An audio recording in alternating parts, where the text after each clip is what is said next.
Hello, and welcome to this review of all of Ali Hazelwood's contemporary romance novels. I'm Olivia, your new favorite resource for book recommendations you can easily screenshot, and you're watching Random Olive Reads. So I'll start off with Ali's debut novel, The Love Hypothesis. This was published in late 2021. And if you didn't already know, this was originally a fan fiction based off of the Star Wars sequel trilogy of the characters Rey and Kylo Ren or Ben Solo. And so this was reworked into a traditionally published novel. So we have a contemporary romance with a very sweet little meet cute where our character Olive, who is in an interview for a PhD program, is like having some issues in the bathroom and her contact lenses, and it's hilarious. And after the prologue, we jump right in to the first chapter where she basically just like kisses a stranger in the hallway at her school. And that's because she's trying to convince her friend that she's dating someone else, et cetera, et cetera. Turns out the guy that she kissed is Adam, who is a grumpy professor, not hers, just so we're clear. And he has a terrible reputation of being stern and grumpy and the strictest professor ever. And so they kind of start this like fake dating relationship. Olive, because she needs to convince her friend she's dating someone else. And Adam is into it because he needs to convince his bosses that he's not like a flight risk from the university. So having a stable relationship probably helps with that. Overall, it's really cute and sweet and funny. There are a few little cringy moments, a little over the top with some of the things. There's this one scene where they are at a lecture and she sits on his lap, and I'm like, I'm in academia. That would never, ever, ever happen. But you know what? It's fiction. You just kind of roll with it and it's funny. Um, so some other content warnings. There's an issue with Olive's mom who had passed away from cancer, so that motivates Olive to go into cancer research. There is some sexual harassment going on in this story, so just be careful of that. But it's pretty lighthearted, and yeah, I think it was a great debut novel. It got a lot of attention at the time, lots of social media press. She followed that up with a little novella series. So overall, this was published in early 2022. First, it was released in audiobook and then an ebook a few months later. So this series is connected by three friends from graduate school, and they all kind of went their separate ways. Each book follows each other, and they interact a little bit throughout the stories, usually in like FaceTime or Zoom calls, and I'm pretty sure these three were also adapted from fan fiction that was previously published. So you might see a lot of similarities in the characterizations between the heroines and the heroes of the story because, I mean, they're kind of all based on the same dynamic or character. So first up, we have Under One Roof, and this one is the first one of the STEMinist novella series. We have kind of a forced proximity, rivals to lovers situation. This one plays with timeline a bit. We start at one time point and then we rewind 6 months and then go from there. Our female character, Mara, she inherits a house from her college mentor, and so she moves there for a new job, figuring I'm going to have a place to live. She gets there. Her mentor also has a nephew who lives there, and he's not moving out at all. He was also bequeathed this house. So they're total opposites. They're trying to kind of figure out who will move out first. They also have opposite goals in terms of work. She's an environmental engineer and he's a lawyer for a big oil company. So there's a lot of friction.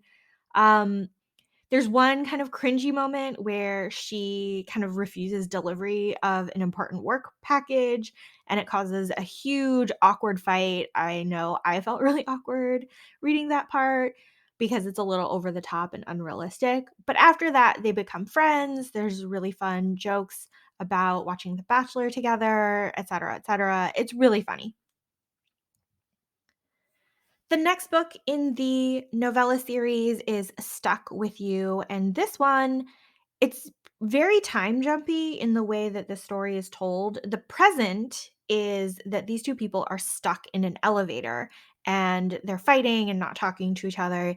And the time jumps that happen every other chapter will start to clue you in on how did they meet and how did they have this falling out. So basically, we have two people, they kind of met on the streets of New York. I think they were fighting over a muffin or a bagel or a croissant or something at a coffee shop. And so they start talking and they click and they kind of go out on a date and they have a one night stand. And then she ghosts him.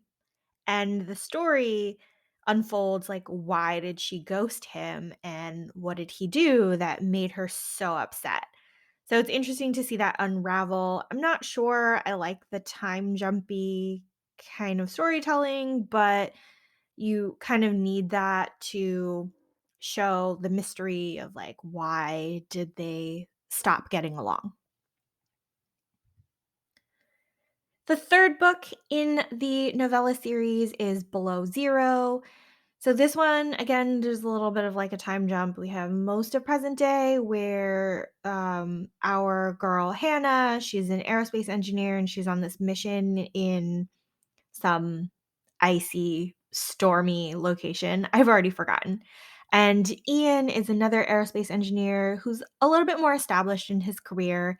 And he has been kind of sabotaging or declining her requests for this project or this mission, mostly saying it's unsafe conditions. And then she gets stranded alone in the snow because she doesn't have any support or safety equipment or anything like that. So it jumps back in time to when they first met, and she's interviewing him for some sort of project for school. And they kind of hook up, but she's anti relationship and he just wants to take her to dinner. So overall, this book was fun to read, but there was a little bit too much space talk and why each person wanted to go into NASA. And so the space lingo wasn't really for me, but there were nice cameos by the other couples in the previous books. So that was a little fun. Up until this point, those 3 novellas were only published in audiobook or ebook format, so if you wanted a print copy, you can't get it yet. However, an anthology print version is coming in January 2023, so you can get, like, a hardcover, I think hardcover or paperback version of all 3 of those novellas, plus some bonus chapters, and that's coming out very soon. Next, we'll talk about Ali Hazelwood's second full-length contemporary romance novel. This is Love on the Brain. It came out in August of 2022. And so we have another forced proximity, rivals to lovers situation. Our setting here is we're in Houston at NASA at a neuroscience project, and our girl B, she is a neuroscientist, kind of with her big career break leading the project. And she's absolutely obsessed with Marie Curie. Marie Curie is like her idol. She's had some heartbreak before, and so she's kind of wary of men in general. And Levi is co-leading the project, and he allegedly hated B in grad school and wouldn't work with her. So she thinks he like hates her. Turns out he's just completely socially awkward. And so there's a little bit of friction at first until they kind of clear the air.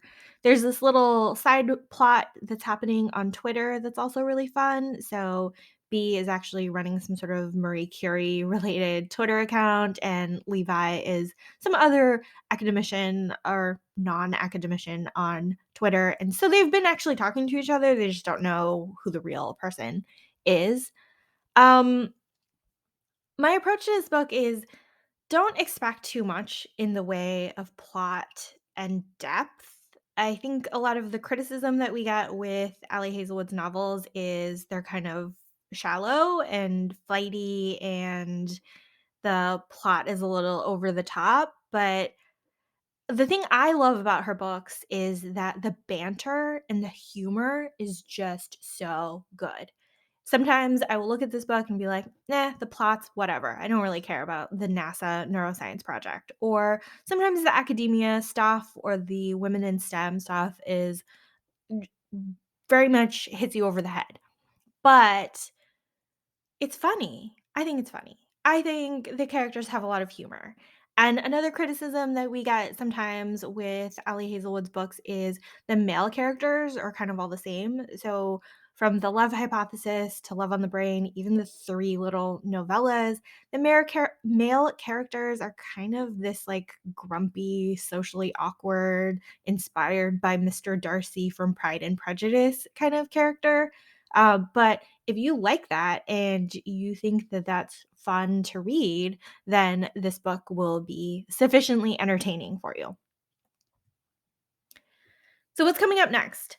So, at the time of this recording, we have a few books coming out. So, Love Theoretically is another adult contemporary romance anticipated in 2023. We have a young adult romance novel anticipated in also late 2023. This one has a title as well, Check and Mate, and this one is a young woman like beats a chess champion. So again, a little bit of rivalry, competitiveness going on. Three more contemporary romance novels are anticipated for 2024, and we just learned recently that feature film rights have been sold for The Love Hypothesis. So I'm excited to see this turned into a movie, and I think it'll be hilarious. Sort of your classic romantic comedy. And there's a lot of humor and a little bit of slapstick, I think. So that'll be really fun. I think people on the internet are trying to fan cast the Love Hypothesis with the original characters or the original actors from the Star Wars series, which is completely unlikely. I do actually expect to see fresh new actors give like a spin on these characters.